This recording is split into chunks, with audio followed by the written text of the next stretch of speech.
This is a video on the construction of the major scale. This is one of the more important initial items to be handled in understanding the language of music, because the major scale is the mother of all of our music. From her we get the key circle, actually. From her we get the all these other scales, the minor scales. From her we get the intervals, the chords, everything. And you will see that as these videos progress from one to another. So the first thing is that, and by the way, this video will have a companion video, which is a video with the keyboard, and that will show the actual notes on the piano, on the keyboard, and how the major scale is constructed.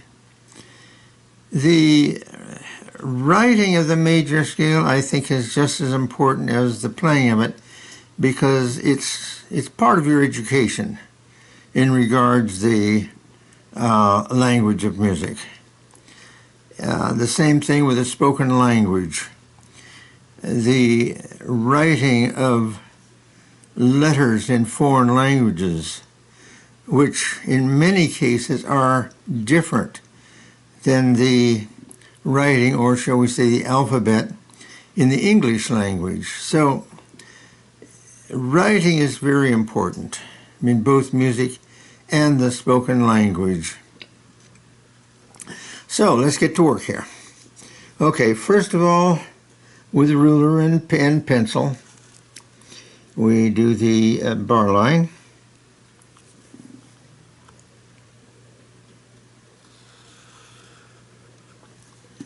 Okay. I was concerned whether the pencil shows up enough rather than ink, but I think the pencil sound shows very well. If I do it in ink, I have no way of correcting anything. And sometimes, yes, I do make mistakes. Okay, the brace.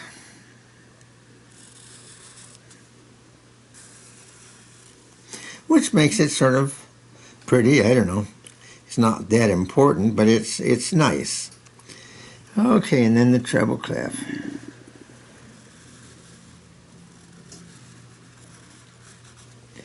And then the bass clef.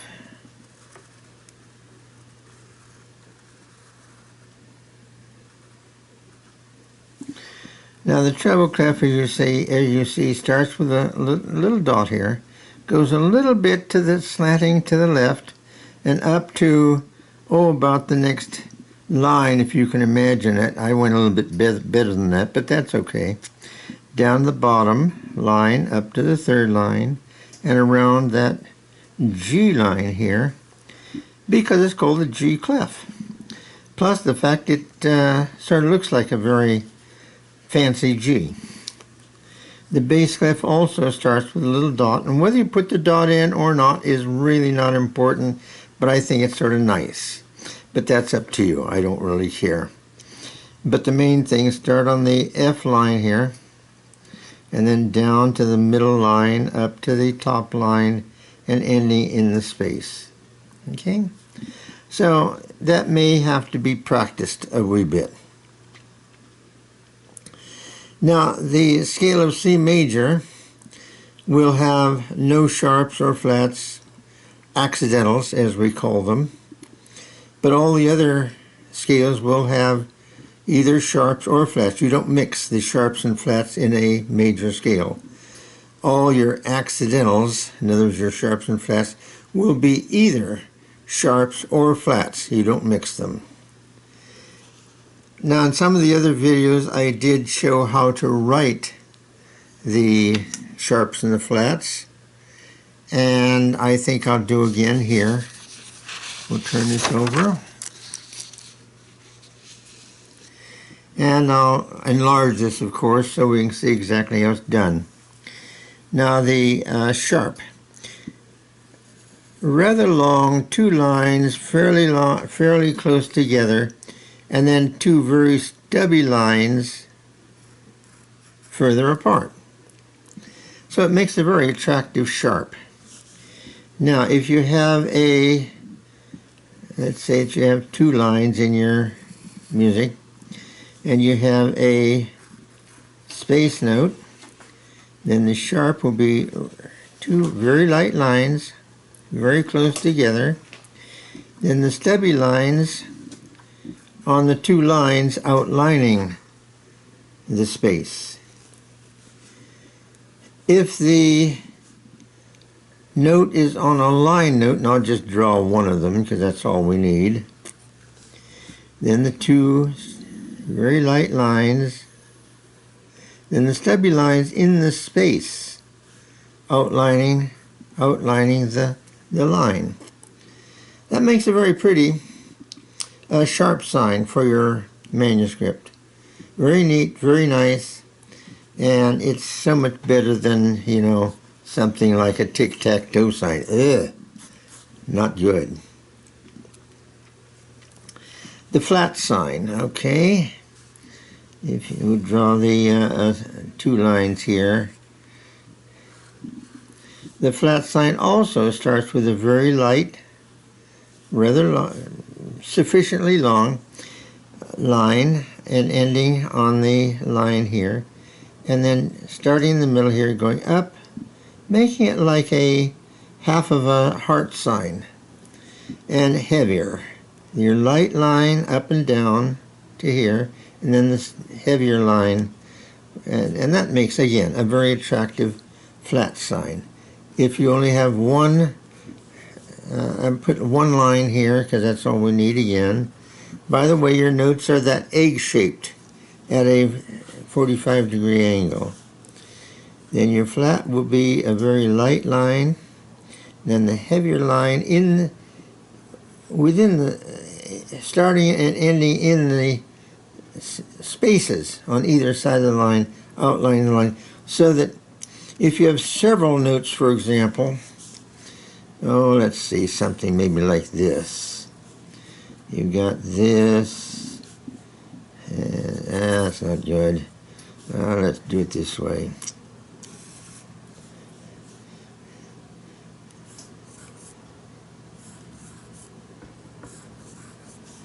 And let's say you want the upper note sharped. Well, you put it over here, it's not a problem. It doesn't have to be close to it like these, because you've got another note here. So draw your light lines. Now you want to outline this particular note because that's where the sharp goes. Then you put your stubby lines over here on the two lines outlining that note. Now then, that's obviously a space sharp for the space note. If you need a sharp for that note, sure, you can put that in. And let's say you want a sharp note for that one. Let's put this one over here.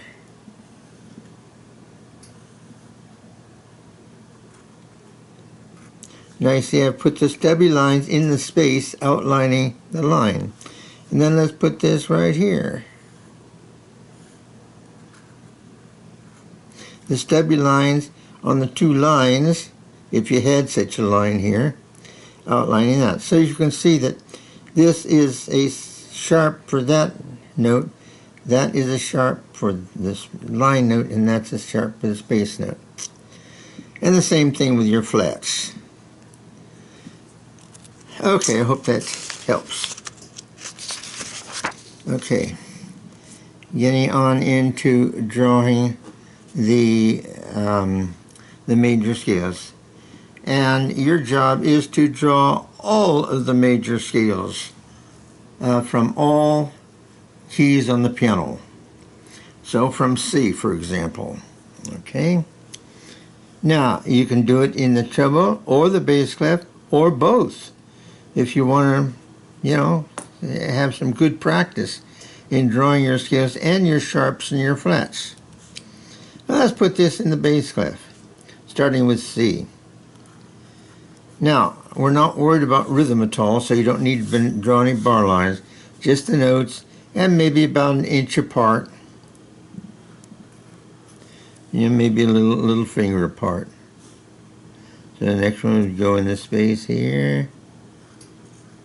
See if you can get some consistency with what you're doing here, so things look, the spacing looks normal. So the space here, and you can judge it after a while. B and then C. Okay. Now actually the bottom note of this, the bottom part of this C note should touch the line. Let's erase this and draw. Now this does touch the bottom line, so actually maybe a little bit higher. There we go. Okay. Then number them. 1, 2, 3, 4, 5, 6, 7, and 8. 8 is the same as 1, just an octave higher. OCT means 8. Octave. Okay? Now you're going to have, the scale is built with whole steps and half steps. So 1 to 2 is a whole step, 2 to 3 is a whole step, 3 to 4 is a half step, 4 to 5 is a whole step, 5 to 6 is a whole step, 6 to 7 is a whole step, and 7 to 8 is a half step. Okay, that's fine. So we can see that most your steps are going to be whole steps. Then you have 2 half steps, one between 3 and 4, the other between 7 and 8 degrees of the scale. Now, we can divide that into what we'll call tetrachords. Tetra, 4. So 1, 2, 3, 4 is one tetrachord. And that is made up of 2 whole steps and a half step. Now, to get to the 5th note of a scale, you've got to have a whole step. But then the second tetrachord will be, again, 4 degrees of the scale.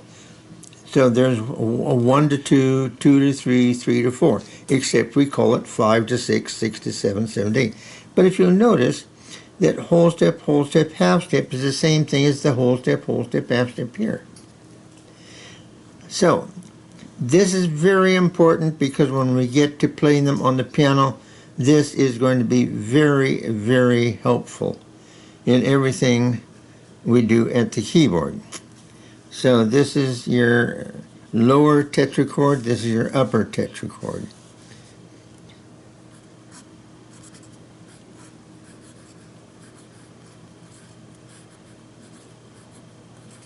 There you have it.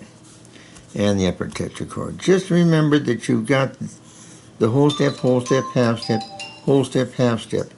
And the 2 tetrachords are joined by a whole step here. So 1, 2, 3, 4 with a half step here. Then go up a whole step, starting your second tetrachord or your upper tetrachord, whole step, half step. Okay.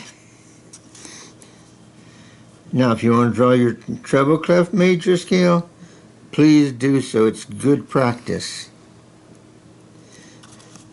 Remember, practice isn't just at the piano, but practice is anything. Practice talking, practice writing, practice playing the piano, practice singing. Anything that you do is practice. Okay. Like a doctor's practice. It's what he does. All right, a brace here. See if we can join those a little bit. That's good. And then treble. Now if we want to start with the dot, and I will, and then up to just above the treble, up the top line there, and then down to the second line, down the bottom. Whoops. Down to the bottom line. up to the third line and around that G line for the G clef. That's not as pretty as that one, I don't think, but it's good enough. Then your dot down the middle line, up to the top line, and down the bottom space, and these two dots outlining the F line. So this is sort of like an F. So instead of two lines, you have two dots, making that the F clef, and then circling around the G line here for the G clef. So the G clef, or the F clef, or the treble clef, and the bass clef. Okay, let's do this in the treble clef here. I'm going to give you a couple of scales on treble, couple on the bass clef. Then I'll want you to do the rest of it, because I don't want to make this video too terribly long. Let's try a scale on E flat.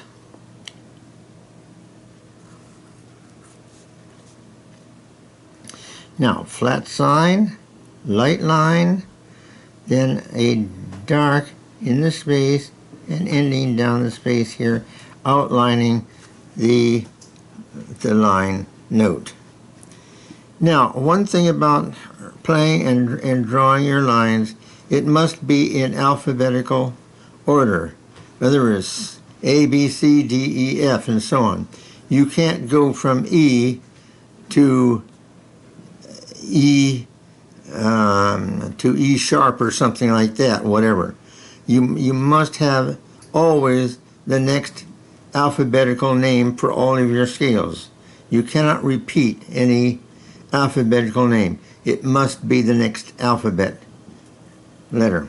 Okay, now about an inch apart, and so E. Let's forget about the flat for a moment. Let's work with the alphabet. E, F, G, A, B, C, D, and we come to E again. And we will flat it because we're going to be making an E flat major scale. Okay, let's number it.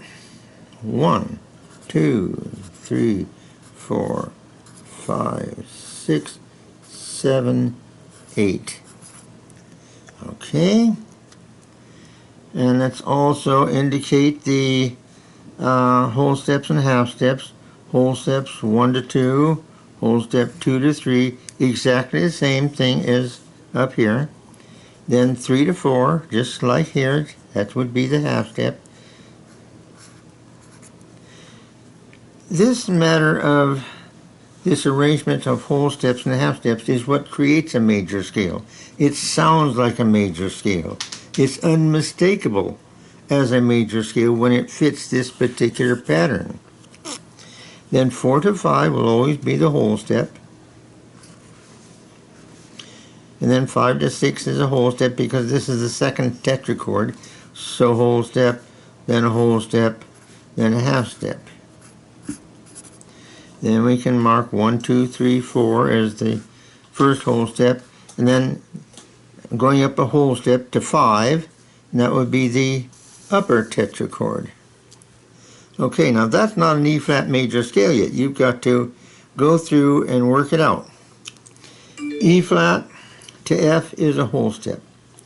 E to E, E flat to E E natural to F would be a whole step.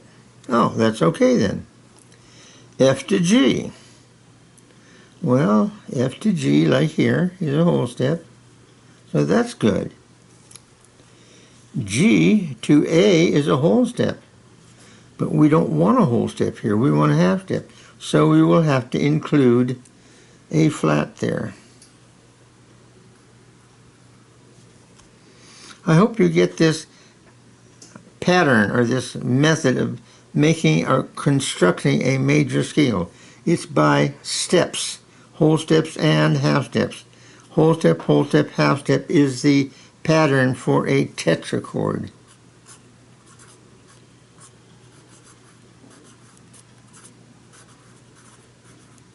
Okay, good. Then from this tetrachord to the next tetrachord will be a whole step. Is it? Well, A flat to A is a half step, and A to B is another half step. That makes 3 half steps. Woo, it's too much. So now if we lower this with another flat, see how the line goes through that flat just like it does on the flat. Now A flat to A is a half step, and A flat to B flat is another. A flat to A is a half step, and A to B flat is another half step. So 2 halves makes that whole step. So that's okay. We needed that flat. Okay, B flat to B natural is a half step. B natural to C is another half step. That makes a whole step. There's always got to be one key on the piano, and we'll show that when we get to the piano. But anyway, visualizing it, you can see this. Then that's another whole step, and that is D to E flat is a half step. So your E flat major scale will then have a B flat, it will have an E flat, and it will have an A flat. Okay, so there you have it. Let's do a sharp scale. And again, if you want to do the E flat major scale down here, that's good. Or if you want to do another, let's say a sharp scale down here. Well, let's do that then. How about B? B major scale. That's got to look like a B. That didn't. That looks like a B. Okay. Remember that we must have an alphabet. So B, C, D, E, and so on. So B, and then about an inch apart. B, C, D, E, F, G, A, and B. Okay. Now, yes, these got spread out a little bit more than these did, but that's okay so long as it's legible so that you can see it. Okay, and then number them is your next job.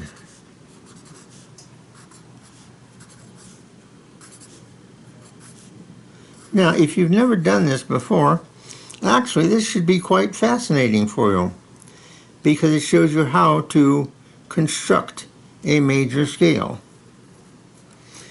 If you know what a major scale is, you practiced major scales, you're already a pianist, let's say that you've taken lessons for 5-10 years or something like that, but never done any writing, this should also be fascinating as to how to work things out on paper, on music manuscript paper. Okay, B to C is a half step. You want a whole step. So let's put in, instead of going individually like that, let's put in the whole step, and then 1, 2 to 3 is a whole step. So that you just do this as it's all exactly the same thing. 1 to 2 is a whole step, 2 to 3 is a whole step, 3 to 4 is a half step, and so on. So 3 to 4 would be your half step. Then 4 to 5, that's the whole step, connecting the 2 tetrachords. Whole step. Now there's your first whole step of this upper tetrachord. There's your second whole step, and then finally there's your half step at the very end. So 7 to 8 is a half step. 3 to 4 is a half step. 3 to 4, 7 to 8, 3 to 4, and 7 to 8, all the same thing. Okay, now let's go and we will add our sharps or flats. Here we start with a flat, so we know that everything is going to be flats. You do not mix flats and sharps within a scale. They're either all flats or they're going to be all sharps. So going from B to C is only a half step. You'll have to increase that by another half step by putting a sharp in here in, and there is your C sharp. Remember, the 2 lines can be really close together. C sharp to D again is a half step. So we need to increase that again. And you see the two stubby lines are in the space outlining the line. Here the stubby lines were on the lines outlining the space. D sharp to E is a half step. Fine, don't need to do a thing there. E to F is a half step. You have to visualize that, or you'll have to be at the piano to see it if you can't visualize it. But E to F is a half step. There we need to increase that by another half step. You see all sharps because we need to increase the distance. Okay? And D sharp to E will be a half step, so we need to increase that by a half step.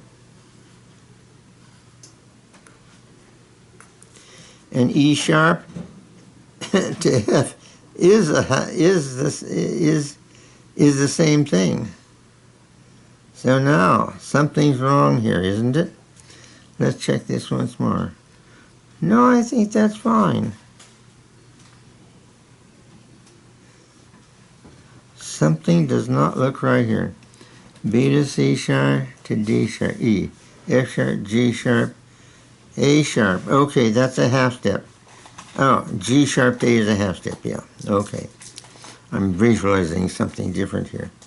All right, so increase that by a half step. And now we have G sharp to A sharp, the whole text. That's two black keys with a white key in between. Then A sharp to B is your half step. So there's your B major scale.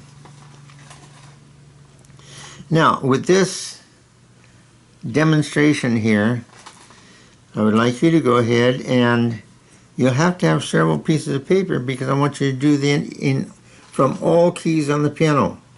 Choose any key, G flat, D flat, A sharp. Oh my word.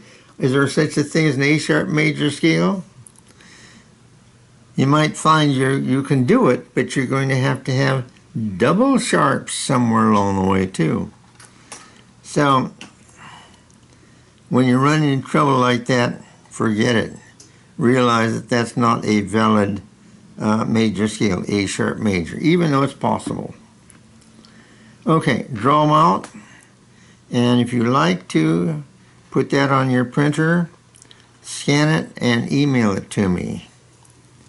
And my email is ralphedges@gmail.com. Okay, you might put that in your computer so that you have that, and write it to me, and I'll take a look at it. And if you have any questions or comments or you need some help, let me know. Okay, so carry on. Talk to you later.